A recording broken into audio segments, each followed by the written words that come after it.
Hello friend, welcome to my channel से JD science classes में आप सभी का स्वागत है। जैसा कि हम UP triple S C video exam के लिए हिंदी के प्रश्न प्रैक्टिस सेट सॉल्व कर रहे हैं, तो आज एक नए प्रैक्टिस सेट के साथ उपस्थित हुए हैं। आशा करता हूँ आप सभी अच्छे होंगे। अगर आप हमारे चैनल पर नए हैं तो चैनल को सब्सक्राइब कर लीजिएगा और बेल आइकन प्रेस कर दीजिएगा ताकि आपको नोटिफिकेशन मिलता रहेगा। आइए देखते हैं, फर्स्ट क्वेश्चन है कि संक्षेपण करते समय ध्यान रखना चाहिए। तो फर्स्ट क्वेश्चन है, संक्षेपण करते समय ध्यान रखना चाहिए। संक्षेपण मतलब छोटा करना, ठीक। कह रहे हैं कि वो अपने शब्दों में ही किया जाए, वो अर्थों में ही किया जाए, या वो दूसरों के शब्दों में ही किया जाए, या वो बहुत शब्दों में ही किया जाए। तो बताइए आंसर। कह संक्षेपण, देखिए संक्षेपण को क्या करें, तो ऑप्शन नंबर यहाँ ए नंबर सही हो जाएगा। वो जो है अपने शब्दों में ही किया जाए। तो देखिए संक्षेपण जिसके द्वारा किसी वाक्य या विषय को कम से कम शब्दों में प्रस्तुत किया जाए तो वह भी क्या होता है, स्वयं में पूर्ण होता है। तो इसी को हम क्या कहते हैं, संक्षेपण कहते हैं। तो इस प्रकार आप जो है संक्षेपण को वो अपने शब्दों में ही किया जाए, तो ये आपका ए नंबर यहाँ सही हो जाएगा। अगला क्वेश्चन है,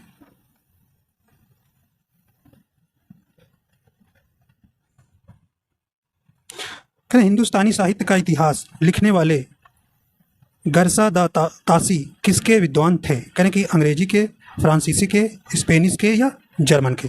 तो बताइए गर्सा द तासी किसके विद्वान थे। तो ऑप्शन नंबर यहाँ पर कौन सा हो जाएगा, तो ऑप्शन नंबर यहाँ बी नंबर सही हो जाएगा। गर्सा द तासी जो है फारसी भाषा के क्या थे, विद्वान थे।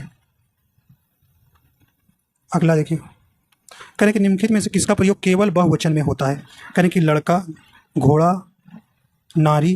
तो कौन हो जाएगा, देखिए लड़का का लड़के हो जाता है बहुवचन में, घोड़ा का घोड़े हो जाता है, नारी का नारियां हो जाती है। देखिए दर्शन जो है आपका सही हो जाएगा, दर्शन जो है केवल बहुवचन में होता है, ठीक। तो ऑप्शन नंबर यहाँ सी सही हो जाएगा। जिस देखिए कुछ जो हमेशा बहुवचन होता है, जैसे दाम हो गया, प्राण हो गया, आंसू हो गया, ठीक है। तो ये कुछ जो है शब्द आपके हमेशा क्या होते हैं, बहुवचन में प्रयोग किए जाते हैं। आइए देखते हैं नेक्स्ट क्वेश्चन है, करें कि जिनका उच्चारण ऊपर के दांतों पर जीभ लगाने से होता है उसे क्या कहते हैं। करें कि कंठ कहते हैं, तालब्ध कहते हैं, मूर्धन्य कहते हैं या अनुनासिक कहते हैं।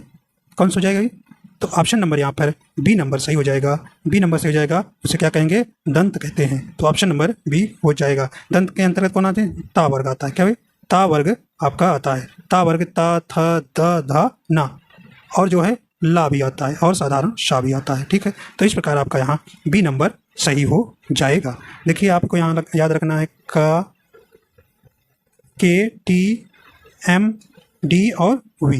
देखिए कंठ जो है, कंठ वर्ग मतलब का वर्ग आता है, टी मतलब तालु मतलब चा वर्ग आता है, और मा मतलब मूर्धन्य टा वर्ग आता है, और डी मतलब दंत ता वर्ग, और वी मतलब ओष्ठ मतलब पा वर्ग के अंतर्गत आता है, ठीक। तो इस प्रकार आप इनको ध्यान रखिएगा। चलिए आगे चलते हैं। नेक्स्ट क्वेश्चन है, करें निम्नलिखित में से अशुद्ध वर्तनी निम्नलिखित में से अशुद्ध वर्तनी का शब्द है।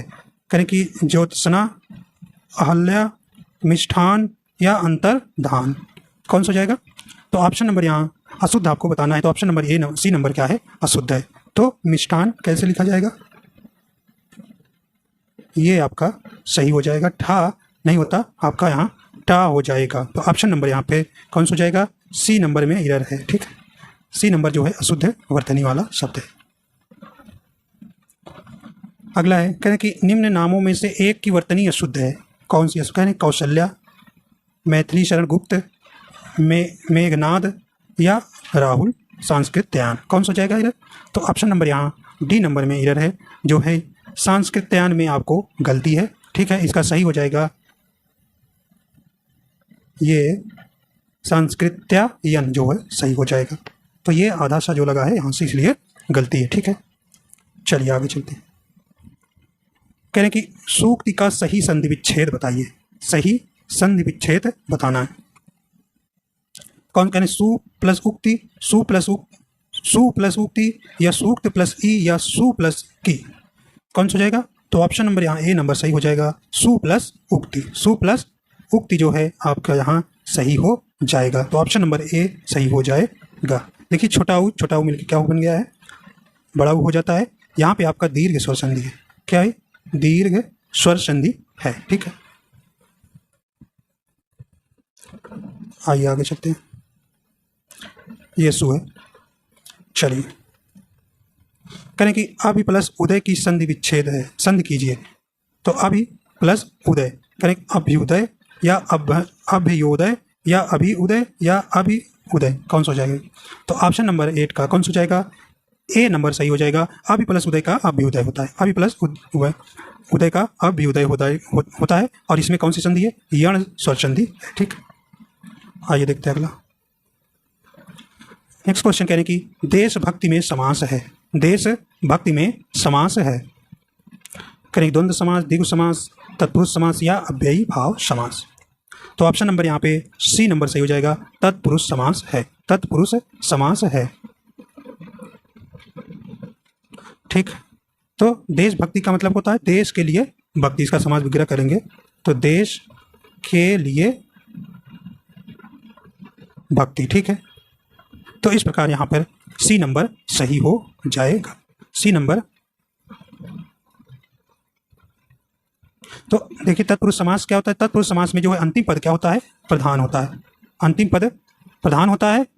इस समास में प्रायः दोनों पद संज्ञा या पहला पद संज्ञा और दूसरा पद विशेषण होता है। ठीक है, आइए अगला देखते हैं। कह रहे कि जय पराजय में कौन सा समास है? जय पराजय में कौन सा समास है? कह रहे व्ययी भाव, बहुब्रीहि, द्वंद्व या द्विगु समास।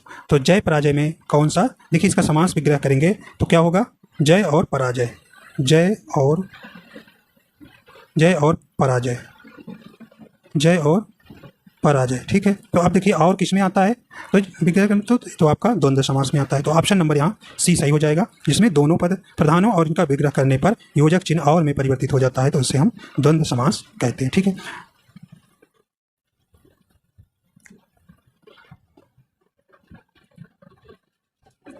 अगला प्रश्न है, कहने कि संन्यास शब्द में कौन सा उपसर्ग है?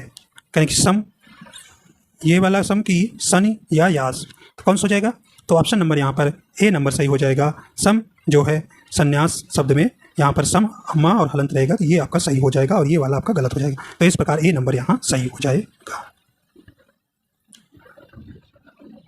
नेक्स्ट क्वेश्चन कह रहे हैं कि बिन किस भाषा का उपसर्ग है? बिन किस भाषा का उपसर्ग है? तो कह रहे हैं कि संस्कृत है, हिंदी है, उर्दू है या अंग्रेजी है, कौन सा हो जाएगा? तो ऑप्शन नंबर यहाँ पर बी नंबर सही हो जाएगा। बिन जो है हिंदी भाषा से संबंधित एक उपसर्ग है। ठीक, देखिए बिन से कुछ उपसर्ग हैं, जैसे बिन ब्याह, बिन जाना, बिन काम, ना बिन कहते बिन काम। ठीक, तो इस प्रकार आप उनको याद रखें। करें कि आहट, आवट, आस आदि किस प्रकार के तद्धित प्रत्यय हैं? करें कि कर्तृवाच्य, कर्मवाच्य, भाववाच्य या संबंध वाचक होते हैं, कौन सा हो जाते हैं? तो ऑप्शन नंबर यहाँ पे बी सी नंबर सही हो जाएगा, भाववाच्य होते हैं। तो आहट, आवट, आस आदि जो है ये तद्धित प्रत्यय क्या होते हैं? भाववाचक के अंतर्गत आते हैं। ठीक है, ये तद्धित प्रत्यय क्या होता है? देखिए तद्धित प्रत्यय वह होता है जो संज्ञा, सर्वनाम, विशेषण, संज्ञा, सर्वनाम और विशेषण के अंत में लगने वाले प्रत्यय को हम तद्धित कहा जाता है, और उनके मेल से बने शब्द को तद्धितांत कहते हैं। ठीक, तो तद्धित प्रत्यय जो है विशेषण, संज्ञा, सर्वनाम के बाद में प्रत्यय जो लगते हैं उन्हीं को हम तद्धित प्रत्यय कहते हैं। तो इस प्रकार आपको यहाँ पर सी नंबर सही हो जाएगा। अगला है करें कि आग शब्द का तत्सम है। आग शब्द का तत्सम क्या होगा? करें कि अग्नि होगा, अग्नि, आग्नि या अग्नि, कौन सा हो जाएगा यहाँ पे? तो ऑप्शन नंबर यहाँ पे ए नंबर सही हो जाएगा। आग शब्द का तत्सम क्या हो जाएगा? अग्नि हो जाएगा।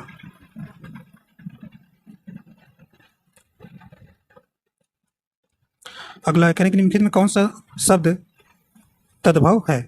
करें कि खेत, त्रिकुटी नाथ प्रभु, कौन सा हो जाएगा अभी? तो देखिए तद्भव आपसे पूछा है तो कौन सा हो जाएगा? तो ऑप्शन नंबर यहाँ ए नंबर सही हो जाएगा। खेत, खेत जो है आपका क्या है? तद्भव है। खेत तद्भव, और इसका तस्यम अगर पूछेगा तो आप कहेंगे क्या? क्षेत्र। तो क्षेत्र हो जाएगा खेत का तस्यम, खेत का तस्यम आपका, ठीक है। और ये नाथ प्रभु त्रिकुटी ये आपके क्या है? सब तस्यम है। अगला है करें कि तांबा शब्द का तस्यम रूप है, करें कि तांबा, ताम्र, तांब या ताम्र, कौन सा हो जाएगा? तो ऑप्शन नंबर यहाँ पे बी नंबर सही हो जाएगा। ताम्र जो है तांबा का तत्सम शब्द हो जाएगा। अगला देखिए कहने कि प्रिया का तद्भव शब्द है, कहने प्रिया प्रेम, प्रिया या प्यार, कौन सा हो जाएगा? तो ऑप्शन नंबर यहाँ पे कौन सा हो जाएगा? ए नंबर सही हो जाएगा। प्रिया जो है प्रिया का तद्भव प्रिया हो जाएगा, ठीक है। तो प्रिया आपका क्या हो जाएगा? तत्सम है।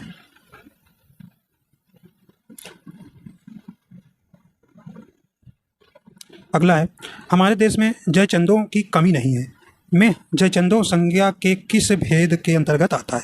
यानी कि व्यक्तिवाचक, समूहवाचक, जातिवाचक, भाववाचक। देखिए ये जो है आपका जयचंद, ऐसा मत मानिएगा कि ये नाम है तो इसको व्यक्तिवाचक संज्ञा लगा देते हैं। ये एक विश्वासघाती को प्रदर्शित करता है जयचंद, तो इसलिए यहाँ पे आप क्या बताएंगे? 18 का सही ऑप्शन कौन हो जाएगा? सी नंबर सही हो जाएगा। यह एक जो है जातिवाचक संज्ञा है, ठीक है। आइए अगला चलते हैं। करें कि निम्न में से भाववाचक संज्ञा है पराया, अपना, जागरण या सभ्य, कौन हो जाएगा? तो ऑप्शन नंबर यहाँ पर देखिए भाववाचक आपका ऑप्शन नंबर सी हो जाएगा। जागरण जो है भाववाचक संज्ञा है, या जो है विशेषण जागृत से जागरण बना है। किससे? जागृत से, जागृत से जो है यह जागरण बना हुआ है, ठीक। तो इस प्रकार सी सही हो जाएगा। नेक्स्ट क्वेश्चन देखिए, करें कोई आ रहा है, वाक्य में कोई किस प्रकार का सर्वनाम है? तो सर्वनाम के भेद छाएं बताइए भाई। करें कि अनिश्चयवाचक, निश्चयवाचक, संबंधवाचक या निजवाचक। देखिए कोई आ रहा है, पता नहीं कौन आ रहा है, तो कैसा हो जाएगा? तो ऑप्शन नंबर यहाँ पे 20 का क्या हो जाएगा? ए नंबर सही हो जाएगा। अनिश्चयवाचक सर्वनाम है, तो वो कहीं कोई आ रहा है, पता नहीं कौन आ रहा है, कोई अनिश्चित नहीं है, निश्चित नहीं है, तो यहाँ पर ए नंबर सही हो जाएगा। आइए देखते हैं। करें कि प्रखर शब्द है, संज्ञा है, विशेषण है, क्रिया विशेषण है, विशेषण है, कौन सा हो जाएगा? हो जाएगा कौन सा जाएगा? संज्ञा कैसा शब्द है? ये एक विशेषण शब्द है। देखिए प्रखर माने तेज, ठीक। तो कहते हैं कुछ बच्चे होते हैं जो बचपन से ही बहुत प्रखर होते हैं, मतलब तेज बुद्धि के प्रखर होते हैं, मतलब तेज, कहते हैं ना बचपन से में कुछ बच्चे बहुत तेज बुद्धि के होते हैं, तो प्रखर माने तेज। तो यहाँ विशेषण को प्रखर बताता है, तो यहाँ पे इस प्रकार आपका कौन सा हो जाएगा? तो डी नंबर सही हो जाएगा, ठीक है। डी नंबर सही हो जाएगा, डी नंबर सही हो जाएगा। अगला चलते हैं। अगला देखिए, कह रहे हैं कि वह खेल रहा है में किस प्रकार की क्रिया है? करें कि कृदंत है, अकर्मक है, सकर्मक है या संयुक्त क्रिया है, कौन सा हो जाएगा भी? तो ऑप्शन नंबर यहाँ बी नंबर सही हो जाएगा। कौन सा? अकर्मक क्रिया है। वह खेल रहा में अकर्मक क्रिया है। देखिए अकर्मक क्रिया क्या होती है? जिन क्रियाओं का व्यापार और फल कर्ता पर हो उसे हम क्या कहते हैं? अकर्मक क्रिया कहते हैं, ठीक है। तो इस प्रकार आपका यहाँ बी नंबर सही हो जाएगा। वह खेल रहा है, तो यहाँ अकर्मक क्रिया है। अगला प्रश्न कह रहे हैं कि वह हमेशा अपने भाई के गीत गाता रहता है, वाक्य में अव्यय पद है। चलिए, तो अव्यय क्या होते हैं? जिन पर पुरुष कारक चिन्ह का कोई प्रभाव नहीं पड़ता, उन्हीं को हम अव्यय कहते हैं। तो अव्यय आपके 4 हैं। बताइए, करें कि वह हमेशा अपने गीत, इसमें से कौन सा वाक्य में अव्यय प्रयोग किया गया है? तो कौन सा जाएगा? तो ऑप्शन नंबर बी चला जाएगा। हमेशा जो है आपका अव्यय है। करें उनके बिना तुम कुछ नहीं हो, वाक्य में संबोधक शब्द कौन सा है? करें उनके बिना तुम या कुछ, कौन सा जाएगा भी?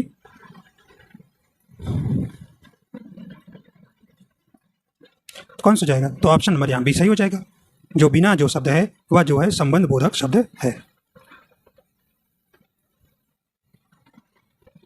अगला करें कि निम्नलिखित में से कौन सा शब्द आंख का पर्यायवाची नहीं है? देखिए नहीं वाला आपको बताना है।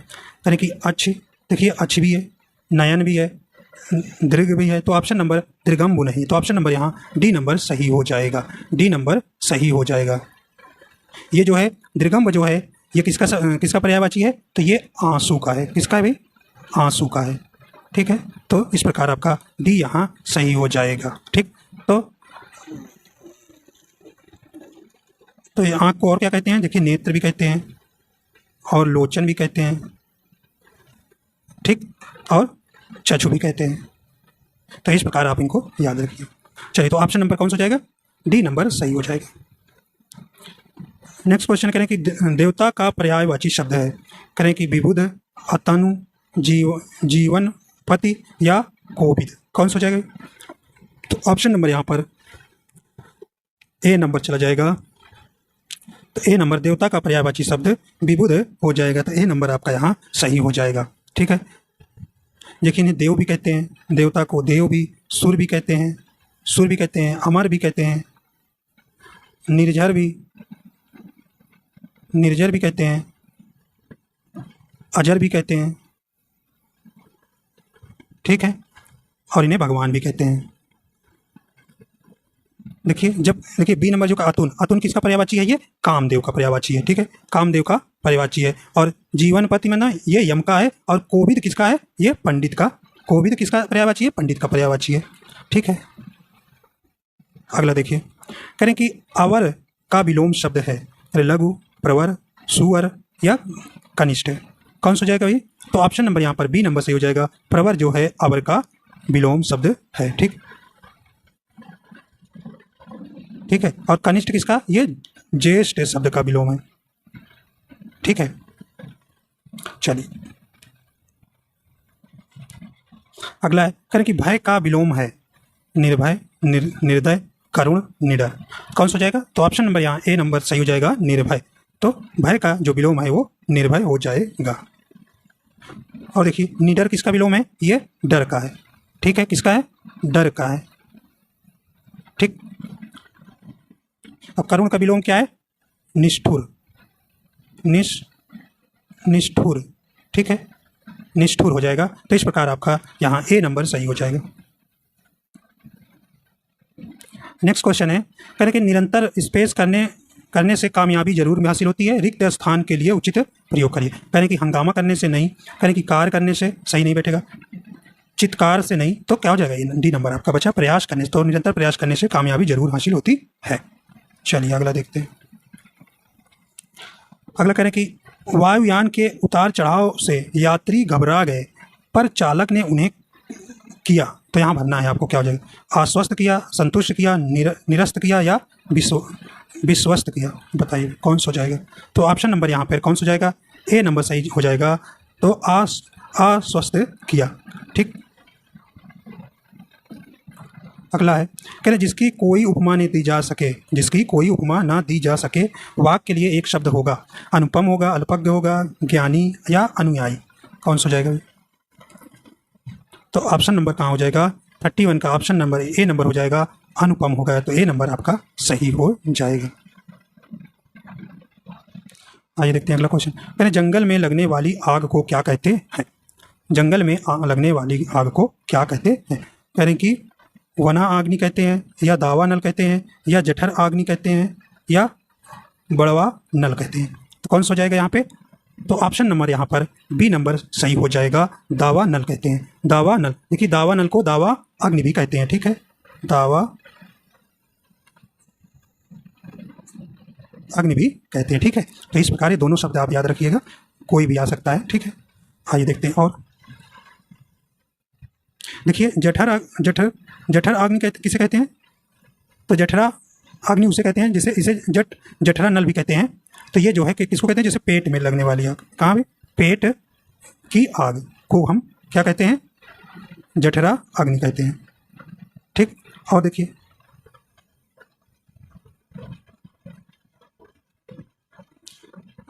अगला देखिए, जैसे समुद्र में लगने वाली आग को क्या कहते हैं? बड़वा नल कहते हैं। तो क्या कहते हैं भाई? समुद्र में लगने वाली आग को बड़वा नल कहते हैं, इसी को बड़वा अग्नि भी कहते हैं। ठीक है, दोनों शब्द याद रखिएगा।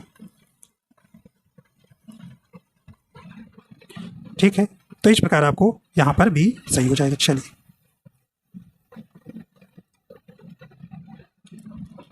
नेक्स्ट क्वेश्चन देखिए, करें कागजी घोड़े दौड़ाना मुहावरे का अर्थ है। करें नकली घोड़े दौड़ाना, बहुत परिश्रम करना, व्यर्थ की लिखा पढ़ी करना या जांच पड़ताल करना। तो कौन सा हो जाएगा भाई? तो ऑप्शन नंबर यहाँ कौन सा हो जाएगा? सी नंबर सही हो जाएगा, व्यर्थ की लिखा पढ़ी करना। अगला है, करें कि बहती गंगा में हाथ धोना मुहावरे का सही अर्थ है। करें अवसर खो देना, अवसर का लाभ उठाना। तो कौन सा हो जाएगा भाई? तो ऑप्शन नंबर यहाँ बी नंबर सही हो जाएगा, अवसर का लाभ उठाना। चलिए आगे चलते हैं। अगला है, करें कि बोए पेड़ बबूल के आम कहाँ से होए लोकोक्ति का सही अर्थ है। करें कर्म के अनुसार फल नहीं मिलता, नहीं, जैसा कर्म करोगे वैसा फल मिलेगा। तो ऑप्शन नंबर 35 कौन हो जाएगा भाई? तो बी नंबर आपका सही दिख रहा है, जैसा कर्म करोगे वैसा फल मिलेगा। करें बोए पेड़ बबूल के, जब भाई बबूल एक कांटेदार पेड़ होता है, ठीक है। कह रहे हैं कि बोए पेड़ बबूल के आम कहाँ से हो, ठीक। तो इस प्रकार आपका बी सही हो जाएगा। चलिए, कह रहे हैं कि सूरज पढ़ा लिखा और अधिकारी बना का सरल वाक्य है, ठीक है। तो यहाँ पे देखिए और आया तो ये संयुक्त वाक्य हो गया है, लेकिन आपको सरल वाक्य किसी को बनाना है। कहें सूरज ने पढ़ा इसलिए नहीं अधिकारी बना, गलत है। सूरज ने पढ़ाई की तब, ये भी नहीं आपका। सूरज पढ़ लिख कर अधिकारी बना, तो ये आपका सरल वाक्य हो गया, तो सी नंबर आपका सही हो जाएगा। आइए देखते हैं अगला क्वेश्चन। कहें कि हाय मुझे क्या हो गया में वाक्य प्रकार पहचानिए। चलिए, तो क्या भाई? तो यहाँ हाय तो कैसा? तो यहाँ पे दुख का वो प्रदर्शित हो रहा है, तो उसमें देखिए जहाँ पर दुख है, घृणा, सुख है इत्यादि भाव प्रकट होते हैं, उन्हें हम क्या कहते हैं? विस्मय वाचक वाक्य कहा जाता है। इसलिए हमें कह रहे हैं कि हाय मुझे क्या हो गया। तो यहाँ पे कौन सा हो जाएगा? तो ऑप्शन नंबर डी सही हो जाएगा, विस्मय वाचक, ठीक, वाक्य। अगला है, कहें स्पेस अपने अपने किताब बस्ते में डाल लो, कहाँ कोई त्रुटि नहीं है, इस वाक्य में त्रुटि है। चलिए बताइए।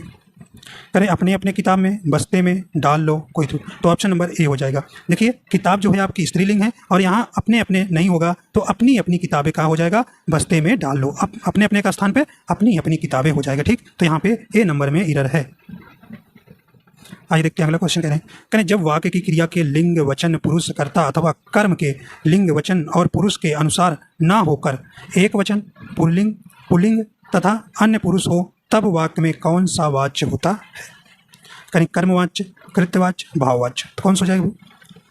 तो ऑप्शन नंबर यहाँ पे सी नंबर सही हो जाएगा। तो कैसा हो जाएगा? ये भाववाच्य हो जाएगा। आइए अगला देखते हैं। करें दशरथ के पुत्र राम ने रावण को मारा, इस वाक्य में कौन सा पद कारक बनने की सबसे कम योग्यता रखता है? कौन हो जाएगा? कहने कि राम, रावण, दशरथ, पुत्र। तो कौन सा हो जाएगा? तो ऑप्शन नंबर यहाँ सी नंबर सही हो जाएगा। दशरथ जो है कारक बनने की सबसे कम योग्यता रखता है। देखिए यहाँ पर जो है राम के सापेक्ष संबंध कारक है, जिसका क्रिया से सीधा संबंध नहीं है। क्रिया से सीधा संबंध न होने के ही कारण संस्कृत में संबंध कारक नहीं माना जाता है। उक्त वाक्य में राम जो है कर्ता और कर्ता के अभाव में वाक्य की रचना संभव नहीं है, ठीक। तो इस प्रकार यहाँ सी नंबर सही हो जाएगा। देखिए अगला प्रश्न करें, अपादान कारक उत्तम पुरुष बहुवचन रूप होगा। तो कहने की अपादान कारक उत्तम पुरुष बहुवचन, तो आपके पुरुष तीन प्रकार के, तीन उपभागों में बांटे गए हैं पुरुष को। तो उत्तम पुरुष, मध्यम पुरुष और अन्य पुरुष में बताइए इसमें कौन हो जाएगा?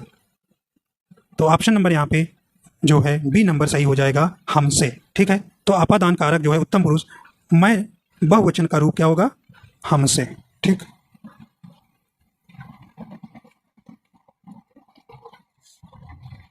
अगला है, इनमें से कौन सा शब्द पुल्लिंग नहीं है? चलिए पुल्लिंग नहीं है, कहें कि बनावट, छाता, सूर्य, अमरूद, ठीक है।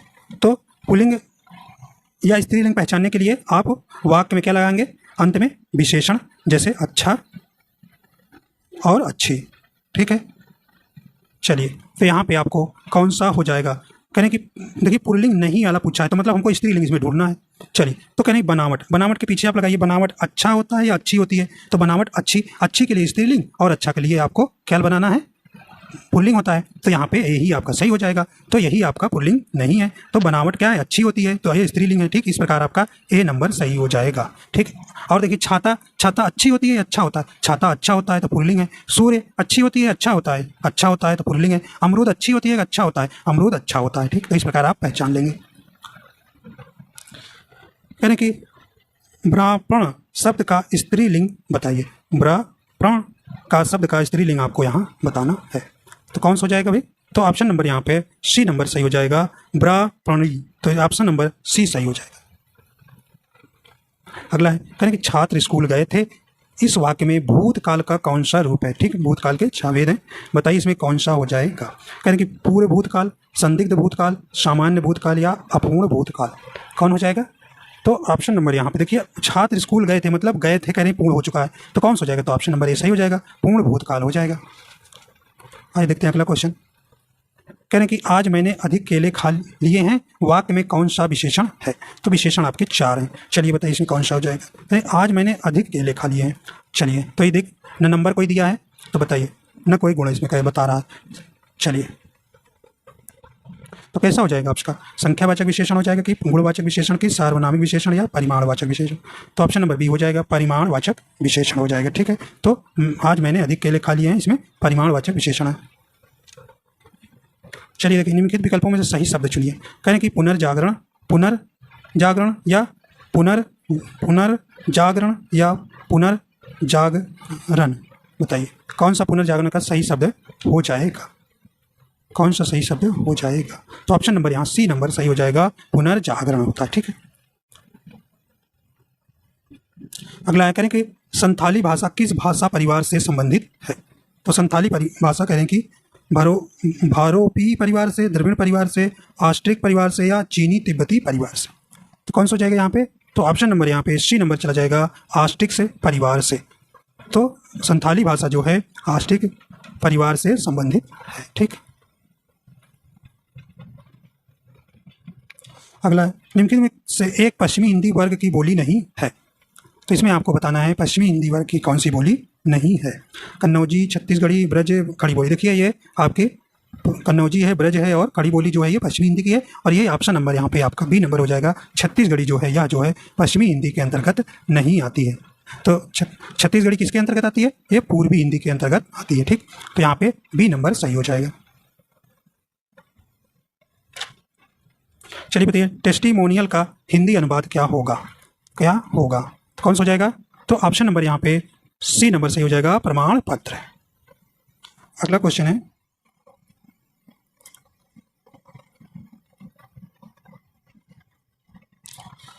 चलिए अगला क्वेश्चन कह रहे कि दिए गए विकल्पों में से उपयुक्त का हिंदी अनुवाद करना। करें कि a vulgar minds in one who would like to command instead of asking a requesting, बताइए भाई तो कौन सा हो जाएगा? तो ऑप्शन नंबर यहाँ पे कौन सा हो जाएगा? तो ऑप्शन नंबर इसका बी नंबर सही हो जाएगा। एक अशिष्ट व्यक्ति वह होता है जो कहने या प्रार्थना करने की अपेक्षा आदेश देने की इच्छा रखता है। ठीक, तो a vulgar minds is one who would like to command in state of asking और रिक्वेस्टिंग। ठीक, तो इस प्रकार कंप्लीट हो जाते हैं 50 क्वेश्चन। आशा करता हूँ आपको पसंद आया है। अगर आप हमारे चैनल पर नए हैं तो चैनल को सब्सक्राइब कर लीजिएगा और लाइक एंड शेयर कर दीजिएगा। वीडियो देखने के लिए आपका बहुत बहुत धन्यवाद।